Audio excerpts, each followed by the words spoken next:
तो भाई कल के दिन चारों तरफ बस एक ही क्रिकेटर का नाम ट्रेंड कर रहा था और वो नाम था none other than Sanju Samson का। क्योंकि कल के दिन फाइनली संजू सैमसन का पॉडकास्ट सामने आता है जो कि उन्होंने रविचंद्रन अश्विन के यूट्यूब चैनल पे दिया और ऐसी ऐसी बातें उन्होंने कही हैं, ऐसे ऐसे सीक्रेट्स रिवील करे हैं। और साथ में भाई कल के दिन हमको ये भी पता चल चुका है कि आखिर संजू सैमसन राजस्थान रॉयल्स को छोड़ना क्यों चाहते हैं।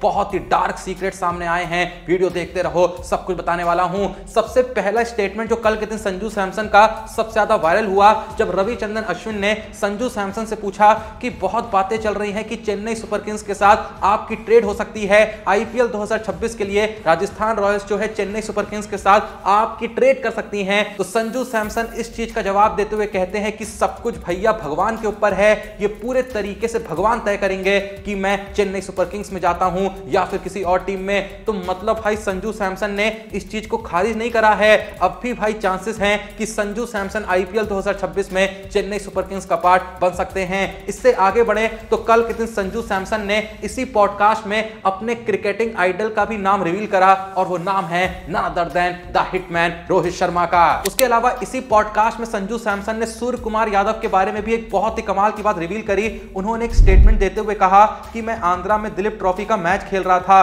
और सूर्य कुमार यादव भी वहीं थे। वो मेरे पास आए और बोले, चेटा तुम्हारे लिए एक अच्छा मौका आ रहा है, हमारे पास 7 मैचेस लाइंड अप हैं और मैं तुम्हें सारे 7 मैचेस ओपनर के रूप में दूंगा। कैप्टन से ये सुनना मुझे बहुत ही अच्छा लगा। इवन इसी पॉडकास्ट में संजू सैमसन ने गौतम गंभीर की भी तारीफ करते हुए कहा कि मैंने श्रीलंका में 2 मैचेस खेले लेकिन दोनों में बिना रन बनाए आउट हो गया, मैं थोड़ा डाउन फील कर रहा था। तभी गौती भाई ने मुझे देखा, वो मेरे पास आए और पूछा क्या हुआ। मैंने बोला कि मैं दिए गए चांसेस का फायदा नहीं उठा पाया। उन्होंने रिप्लाई किया, सो क्या हुआ, मैं तुम्हें टीम से तभी निकालूंगा जब तुम 21 बार 0 पे आउट हो गए। कैप्टन और कोच का ये कॉन्फिडेंस ही था जिसने मुझे आगे जाके वो अचीव करने में मदद की जो मैंने किया। तो संजू सैमसन के इस स्टेटमेंट को सुनने के बाद भाई सूर्या और गौती भाई की तारीफ तो बनती है। जिस तरीके से गौती भाई ने उनको बैक किया, सीधे कह दिया भैया 21 बार तुम डक पे आउट हो जाओगे तब भी मैं तुमको टीम में खिलाऊंगा। और हम सब जानते हैं कि पिछले कुछ वक्त में जिस तरीके से संजू सैमसन भाई T20 इंटरनेशनल में छाए हैं, जिस तरीके से एक के बाद एक शतक लगा रहे थे,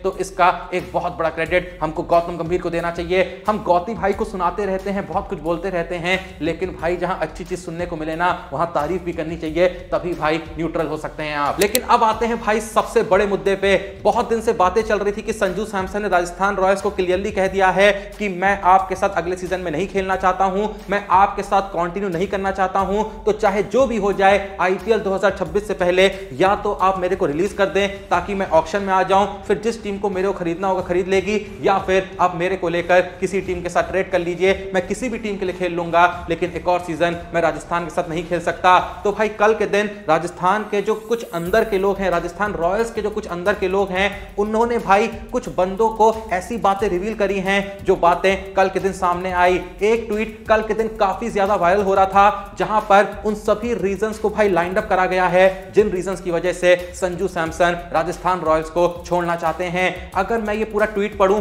वैसे तो ये पूरा ट्वीट जो है इंग्लिश में है, लेकिन यहां पर जितना कुछ लिखा हुआ है मैं सब कुछ आपको बहुत ही आसान से हिंदी में बताने वाला हूं, ध्यान से सुनिएगा मैं क्या बोल रहा हूं। इस ट्वीट में लिखा है कि एक्सपेक्टेड था कि ये लास्ट सीजन में ही हो जाए, लेकिन संजू ने राजस्थान रॉयल्स के लिए खेलने का डिसाइड किया ताकि देख सके कुछ चेंज होता भी है या नहीं। मुझे स्टोरी का कुछ पार्ट पता है तो वो पार्ट ये रहा। सैमसन बिल्कुल भी खुश नहीं था जब द्रविड़ को मेन गाय बनाया गया बिना उससे कंसल्ट किए। यानी यहां पर उस बंदे ने लिखा है कि द्रविड़ को जब हेड कोच बनाया गया तो इस बारे में राजस्थान रॉयल्स के लंबे वक्त से बने हुए कैप्टन संजू सैमसन से कुछ भी डिस्कस नहीं करा गया और सीधे द्रविड़ को हेड कोच बना दिया गया। इसके आगे लिखा है कि द्रविड़ को स्टार्टिंग से ही सैमसन पसंद नहीं था, जो कि ये फैक्ट से क्लियर है कि पंत ने पूरा T20 वर्ल्ड कप खेला विदाउट गिविंग गुड परफॉर्मेंस। कुछ लोग कहते हैं ये इसलिए था क्योंकि इंडिया को टॉप ऑर्डर में लेफ्टी चाहिए था, लेकिन जब द्रविड़ के लिए ये मैटर किया तो इंडिया ने पूरा ओडीआई वर्ल्ड कप खेला बिना एक भी लेफ्टी के टॉप 6 में। इसके आगे ट्वीट में लिखा है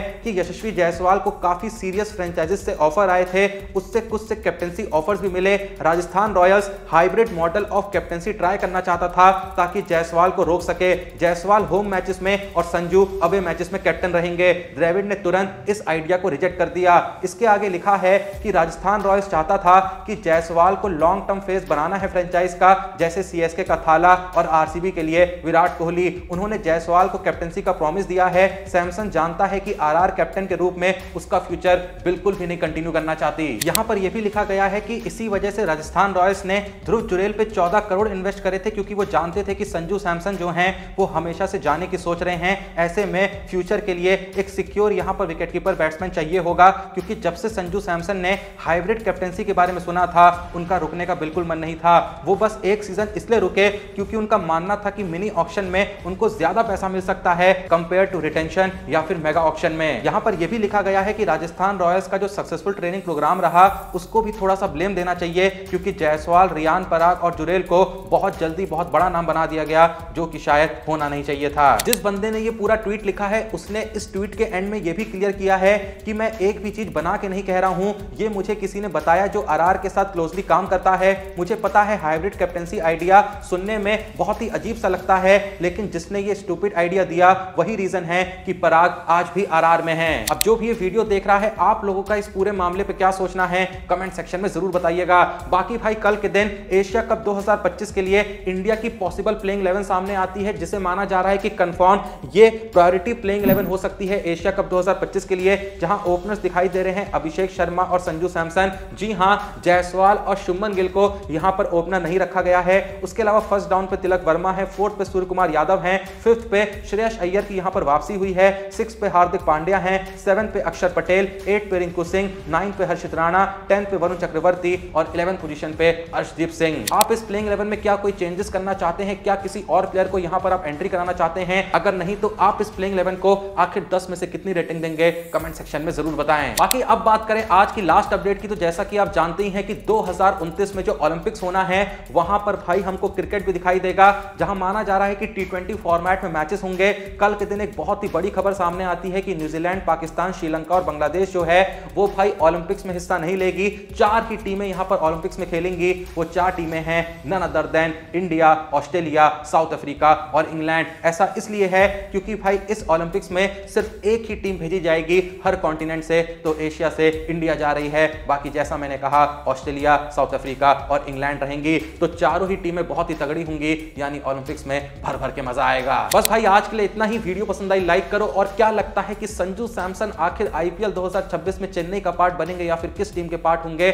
और क्या राजस्थान रॉयल्स को संजू सैमसन को छोड़ना नहीं चाहिए था? अगर संजू सैमसन जाते हैं तो राजस्थान रॉयल्स के लिए सच में ये एक बहुत ही बड़ा लॉस होगा, एक प्लेयर के तौर पे और पॉपुलैरिटी के तौर पे भी। जो भी आपका इस बारे में ऑनेस्टली सोचना है कमेंट सेक्शन में बताइए। वीडियो को लाइक करिए, चैनल को सब्सक्राइब करिए। मिलते हैं नेक्स्ट वीडियो में, तब तक के लिए जय हिंद, धन्यवाद।